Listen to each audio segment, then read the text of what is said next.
Hey, what is up guys? GuitarRock here, welcome back to another counter-side video. Boy oh boy, it's finally here. Alright, so first anniversary, a bunch of patch just came in and we're gonna talk about everything that's happening tomorrow. A bunch of things out of prediction actually, so let's jump into it. Okay, so just thoroughly, I am kind of excited for what's happening tomorrow. Alright, so trying to contain my excitement right now.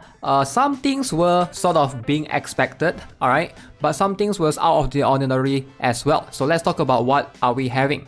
So as you guys can see, 300 quartz, 1000 Ethereum, that's the maintenance compensation. So new event episode for the Uncrying missions and shop unlock. So if you guys are not aware, there will be new mission as well event going on. Our current event most likely will be going off soon, right? We have like 7 more days. So make sure you guys farm as much as you can of those plastic bags thing.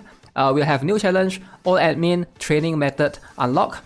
Right, new counter pass and reward Horizon. Now this surprises me a ton. A lot of people have been speculating that the next counter pass character is going to be Lucid, because that's based off upon what's happening in Taiwan, right? Counter-side Taiwan. This proves what we believe entirely wrong, because C is a server of its own. Like we always have there's always something being tweaked or something that's different here entirely. So as you guys can see, right? This is just one of the proof that we are getting Counterpass Horizon next, you know? Before this, in the KC bin thing, we are supposed to get Counterpass KC bin, but she was like but she became something in the banner instead, so it's kind of different. So Horizon is here. I'm really excited. I want to talk about her later. This makes me really even more excited for Awaken Horizon. I have a feeling she's going to come like next week or maybe in 2 weeks time, which is insane. Alright, I'm really hyped. Can't wait for that. But Horizon is going to be a really solid unit. If you can afford to buy the counter pass, I would highly recommend you guys get her. We're going to talk about her skills after this. So first anniversary punch in.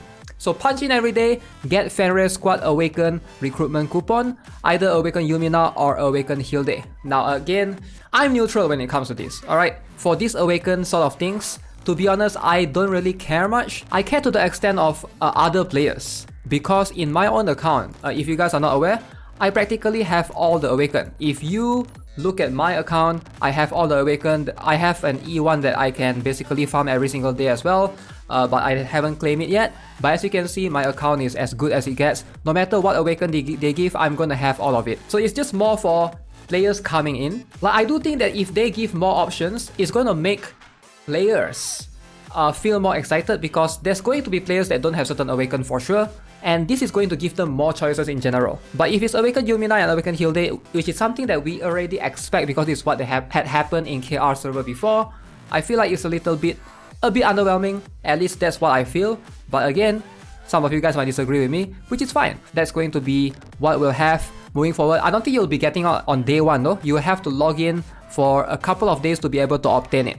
So recruit 1-year talent special recruitment unlock, 10 recruits a day, up to 160 free recruits during the event. Now this is awesome, this is insane. So make sure if you want to start fresh, a new account, now is a good time to do so. You will have 160 free pulls, 10 free pulls a day for 16 days I believe, which is more than 2 weeks. Insane. I really recommend, like, if you guys want to come back to the game, now is a good time. Try out your luck in these 10 free pulls. Hopefully some meta characters are in there. New operator recruitment for Rachel Dodds, Chloe Star Seeker. Okay, now that makes sense. Lucretia Lonely will be added to the normal recruitment pool. Okay, cool. 1-year inauguration anniversary skins for sale. We have Orca, Shinja, Awaken Hilde, Awaken Yumina, Lyudmila, and John Mason. John Mason is the only one that you can purchase with quartz. We have checked this out before. They added some interior set package. First anniversary special packages in the shop. You can buy this. I believe this should be costing about 100 USD. Conversion to your country's currency, about the same. Alright, you get all of these. Special set binary, special tuning binary, monthly fusion core, and a lot of other things. So let's look at the events. Now, as I mentioned, we're gonna have the Horizon event. So that is pretty cool. I am looking forward to her for sure. We're also gonna have Rachel Dodds. Technically, these are the 2 new characters, or this, she's an operator, this one. But yeah, let's talk about both of them. Besides the 1-year special recruitment, this one looks really nice though, because they have Lily in here, it has Lyudmila in here. Both are counterpass exclusive characters that if you miss, you can't buy them. There's a chance to get them here. and it gives you the security to know that they could be here, which I think is something which is cool. Veronica, Lily, Lyudmila, Karin Wong, Gayun, Edith Twins, Adele, Regina. Are these the only characters? Like, no dudes? No Carl Wong the Bong? No Overflow? No dudes? All waifus? Dang! Alright, pretty cool, I guess. Oh yeah, the skins as well, right? So, Orca skin, we have a Shinja skin, is really well done. It's like, I might consider buying that actually. Awaken Hilde skin, so a lot of the Awaken don't have skins yet, so this will be the first. I'm happy to see it for them. Awaken Hilde, Awaken Yumina will have her skin as well, which is pretty cool.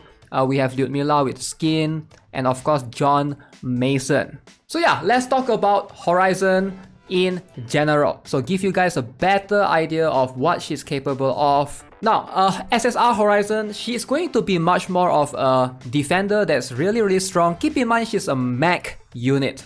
I know a lot of people might be confused looking at her and she looks like a counter, but she's actually a mech. So I'm not sure what's the best ship for her. Despite her being a defender, you can use her with a rush strat because she's very good in pushing enemies towards their ship.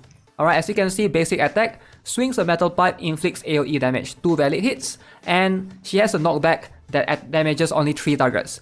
So, passive skill, when damaged 4 times, she creates a barrier equal to 3% of max HP for 5 seconds, activates after 2 hits if HP falls below 50%.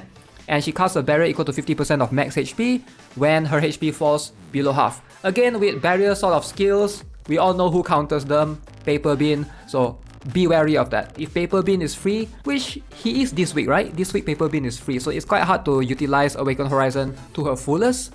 But yeah, if you're fighting other teams, I think it's going to be quite good. Special skill, inflicts AoE damage to track down the debtor, targets the caster for 6 seconds, ignores cooldown, cast skill for targets beyond 6 meters. In enhanced state, her damage is increased by 10% and levitation becomes more powerful. So she gets increased 12% attack speed if at least 2 skills are cast after deployment. And her ultimate skill is a passive. This is what makes her really strong. So what happens when her HP falls below 50%? She gains immunity to all debuffs and stuns while gaining buffs on all attacks. So she consumes her HP in her enhanced stat up to 15% per second, and you cannot turn this off. She will gradually eat herself alive, basically. She will like slowly die, and HP consumed by 0.75% for every 3 attacks, if not in enhanced state, up to 12% per second. So her defense is also increased in inverse proportion to HP, and changes damage taken limit to 5%. This is what makes her really strong. So in case you guys are wondering, what is a damage taken limit? Damage taken limit to 5% means that it will not exceed 5% of her HP. That's how much damage you can deal maximum. So if Awaken Seoyun happens to use ultimate skill on her, the max damage that it will deal to her is 5% of her max HP, which is insane. Alright, so this is going to be something that makes her very valuable. Now, in case you guys are wondering, is she strong in PvE? Yes, she's very strong in PvE. Let's jump into Pride 1 CO analysis. As you can see, in the Relic dungeons, she is the best character right there. Now, I'm sure you guys are aware. Right now, we have this T7 farming stage, and I think a lot of you guys might be struggling here. These 3 stages, right? So this one right here, the Traces of Resistance, even I struggle right here. I can't do stage 1-3, and there's 1-4 afterwards as well. If you have Horizon, just a regular one, boom, this stage is gonna be a breeze. Just like that, a flick of a finger, you will be able to breeze through this stage. She's insane right here in 1-3 and 1-4. So hopefully, if you are struggling in some PvE stage, consider getting her as well. She's definitely going to be quite solid moving forward. Now that we've established that, let's talk about Rachel Dodds. Now, for Rachel Dodds, she is an operator, keep in mind. What is she all about? As you can see, grants XX% melee damage and XX% damage rest to ally strikers and defenders for 10 seconds. And this buff can't be removed. So you can see defender, striker, sniper. So she is an operator that gives a lot of damage resistance in terms of melee damage rest in specific to strikers and defenders. Now, this is kind of insane in PvP if you think about it, especially when you're using a rush comp. But the problem with this, even though the buff can't be removed, it doesn't fix the issue of certain characters. For example, Replacer King. Yes, you can give Replacer King this buff, but only this buff can't be removed. If enemy has Arena Operator, your Replacer King's passive will still be removed and being sealed for a couple of seconds. Yes, this particular Rachel Dodds buff will not be, it will make your R-King slightly tankier, but it doesn't fix the issue that some characters, like for example Immortality, will have their buff removed, and I don't think that helps. This helps it in particular, right? It doesn't prevent those other buffs from being removed. It only prevents this buff. This buff is not removable. So based on what I look at it, I don't think this is going to be as strong as Serena Crew. Serena Crew is just ahead of its time, just an insane operator to have in PvP. I don't think Rachel Dodds is going to come even close, but I can see some rush comms can benefit from this easily if you're trying for that Albion or New Detroit's Yumina, Nael rush. Maybe this could be used, alright, to make your characters more tanky. Alright, so with that being said, what do you guys think? First anniversary coming soon. I'll be streaming tomorrow, hopefully do some pulls along the way. But yeah, there's nothing to pull other than just the anniversary pulls. But I'll get Horizon for myself. I will not be getting her on day 1 though, so I'll just slowly get it up to level 15 for the new counter pass. But hey, let me know what you guys think of the counter side C first anniversary. Are you guys hyped? Are you guys excited? As always, if you haven't already subscribed, give this video a like. I'll see you guys in the next one. Have a nice day. Goodbye. I need to get a haircut soon, man.